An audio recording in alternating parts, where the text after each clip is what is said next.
이번 경기는 아무래도 스텔리니 코치가 새롭게 임시 감독으로 부임해서 치르는 첫 번째 경기다 보니까 기본적으로 가장 큰 관심사는 손흥민을 스텔리니 코치가 어떻게 사용할지가 가장 중요한 포인트 중 하나인데, 이번 경기에서 가장 중요한 부분은 이 왼쪽 윙백이 누가 되느냐가 매우 중요합니다. 이 왼쪽 윙백이 현재 세세뇽 부상, 그리고 페리치도 약간의 부상이 있어서 왼쪽 윙백으로 나오지 못할 가능성이 꽤나 높거든요. 그래서 왼쪽에 나올 선수 자체가 없는 상황이 될 수가 있어요. 그렇게 되면 여기서 손흥민의 활용법이 다양하게 이루어질 수가 있는데, 일단 스텔리니 코치는 콘테 감독이 아팠을 때 임시 감독 시절에 보여줬던 모습들을 보면 손흥민을 높은 위치에서 활용하는 것을 꽤나 중요하게 생각했던 모습을 보여줬었거든요. 그렇기 때문에 손흥민의 위치를 내려서 쓰진 않을 것 같고 조금 더 높게 올려서 사용을 할 텐데, 여기서 중요한 건 왼쪽 윙백 자리에 나올 선수가 없다면 약간 변형 3백의 형태로 손흥민을 윙백처럼 기용하는 게 가능을 하거든요. 왜냐면 랑글레, 그리고 다이어, 로메로, 그리고 포로가 있기 때문에 포로를 약간 내려서 포백처럼 활용을 하고, 이때 최전방에 클루셉스키나 케인, 그리고 오른쪽 라인에 모우라를 기용을 하는 거죠. 여기서 공격을 가져갈 때는 손흥민이 아주 높게 올라오고, 이때 랑글레와 다이어, 로메로는 3백을 만들고, 이때 모우라가 약간 중앙으로 들어오는 성향이 강해서 중앙으로 들어올 때 포로가 높게 올라간다. 이러한 형태가 되거든요. 이러면 사실상 윙백의 역할을 손흥민 선수가 하는 거지만, 사실 윙백이 아니고 사실은 윙어, 가장 높은 위치에서 뛰어들어가는 측면 공격수의 역할을 아마 맡게 될 가능성이 큽니다.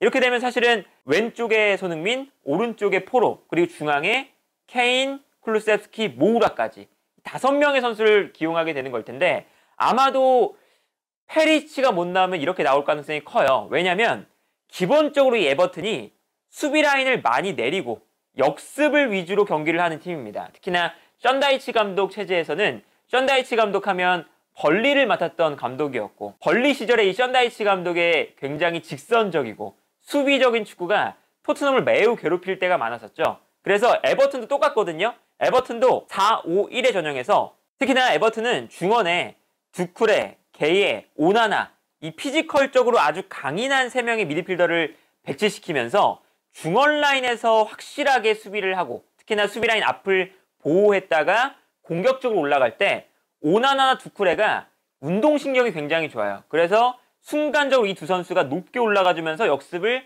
도와주는 이러한 형태로 나갈 때가 많거든요. 그래서 에버튼이 수비적으로 나왔을 때 어쨌든 토트넘은 이 에버튼의 수비 라인을 어떻게 공략할 수 있느냐가 가장 큰 포인트예요. 그래서 손흥민을 윙백으로 쓰지만 사실상 이게 윙백이 아니라 마치 페리시치가 하는 것처럼 가장 높은 위치에 배치시키는 역할이고, 이때 옆에 케인, 클루셉스키, 모우라, 포로까지 공격수를 최대한 늘리면서 5명까지 배치시키는 것이 토트넘이 이번 경기 에버튼의 수비 라인을 공략하는데 가장 중요한 포인트가 될 수가 있습니다. 다만 여기서 불안한 것은 이러한 공격적인 형태면 토트넘이 라인을 끌어올리는 형태가 될 텐데, 토트넘이 이번 시즌에 콘테 감독 체제에서 수비적인 축구를 하는데 실점이 많은 이유는 분명히 토트넘도 라인을 끌어올릴 때가 있는데, 이 라인을 끌어올렸을 때 랑글레, 다이어, 스피드가 느린 수비수가 기본적으로 많은 상태이기 때문에 라인을 끌어올렸을 때 이 공간 자체가 많은 공략을 받을 가능성이 매우 크죠. 그리고 만약에 손흥민을 윙백처럼 둔다면 높게 올렸을 때 사실상 손흥민 선수가 정말 윙백처럼 많이 내려와서 수비에 가담해주는 그러한 유형이 아니기 때문에 이 상황에서 랑글레와 다이어, 특히나 로메로가 있는 쪽은 사실은 걱정할 필요가 없는데, 다이어와 랑글레가 있는 쪽에서 스피드도 느리고 수비적으로 달려들었을 때 약간 섣불리 올라오다가 반칙을 하는 경우가 두 선수가 많아요. 그리고 반칙을 하지 못하면 괜히 올라왔다가 선수를 놓칠 때도 많죠. 그래서 이 다이어와 랑글레 쪽, 이쪽에서 문제가 생길 때가 많고, 특히나 에버튼에서 이 오른쪽을 공략하는 선수는 이워비거든요. 근데 이 이워비가 에버튼에서는 매우 중요한 선수인데, 예를 들면 이런 형태가 나올 수가 있습니다.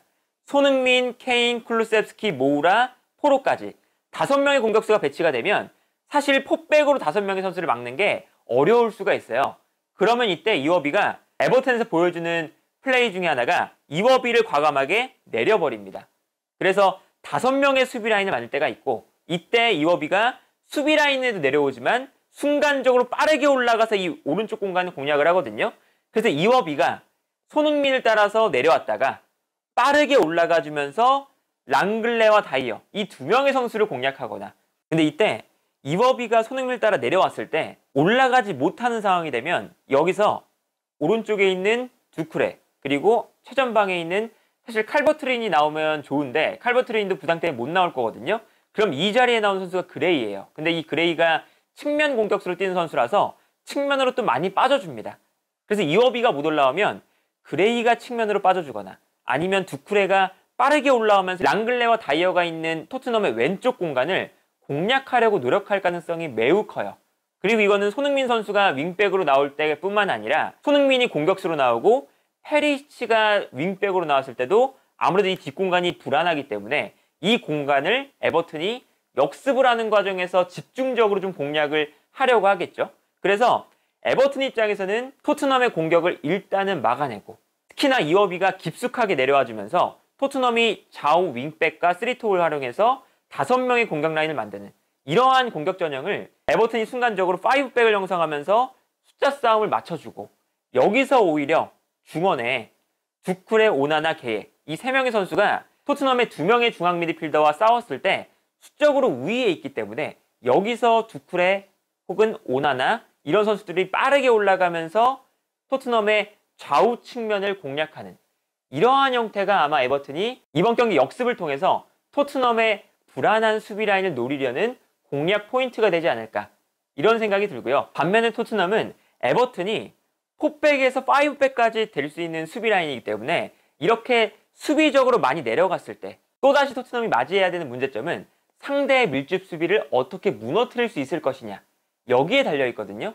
그런데 스텔리니 코치가 콘테 감독이 없을 때 토트넘을 이끄는 그 시간 동안 어쨌든 콘테보다는 조금 더 유연한 공격 방식과 조금 더 유연한 교체 전술을 통해서 상대의 수비 라인을 무너뜨리려는 모습을 분명히 보여줬었어요. 이제 그렇기 때문에 스텔리니의 어찌 보면 감독 데뷔전이 될 수도 있는 경기인데, 스텔리니 감독이 얼마나 에버튼의 단단한 수비를 무너뜨릴 수 있는 다양한 공격 패턴을 들고 나올 수 있느냐, 그것에 따라서 손흥민의 100호골뿐만 아니라 토트넘이 남은 10경기에서 챔피언스 리그 진출권을 향해서 싸울 수 있느냐 없느냐, 이 여부도 아마 다음 경기에서 어느 정도 가능성을 보여주지 않을까, 그런 생각이 들고요.